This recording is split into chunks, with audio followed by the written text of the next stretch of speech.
PD act కూడా పదును పెడుతున్నాం. నేను ఈ విషయం మీరందరికీ కూడా ఎందుకు చాలా గట్టిగా చెప్తున్నానంటే ప్రజలకు కూడా అర్థం కావాల్సిన అవసరం ఉంది. ఇప్పుడే కొంతమంది మాట్లాడుతూ ఉంటున్నాను, విన్నప్పుడు ఒక లెక్కలేనితనం వచ్చింది. ఏం చేసినా జరిగిపోతుందని ఒక అలవాటు అయిపోయింది. మెంటల్గా కూడా ప్రిపరేషన్ అయ్యారు. అలాంటి సమయంలో పగడ్బందీగా చట్టం ఉంటే తప్ప, పనిష్మెంట్ కూడా అదే మోతాదులు ఉంటే తప్ప వీళ్ళు భయపడే పరిస్థితి రాదు. అందుకే పీడీ యాక్ట్ కూడా పదును పెట్టాం.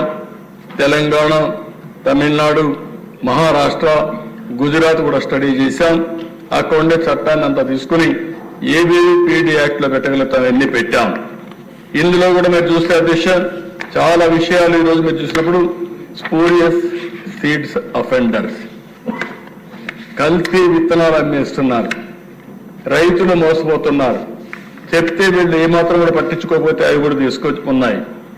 Insecticide offenders, fertilizers offender, food adulteration offenders, fake document offenders, scheduled commodities offenders.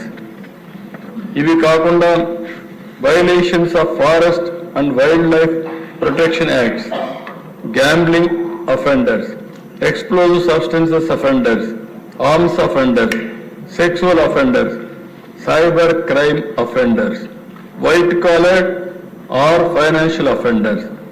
Final గా దిశ రైస్ స్మగ్లింగ్ కూడా ఇప్పుడే యాడ్ చేయమన్నాం, అది కూడా యాడ్ చేశారు.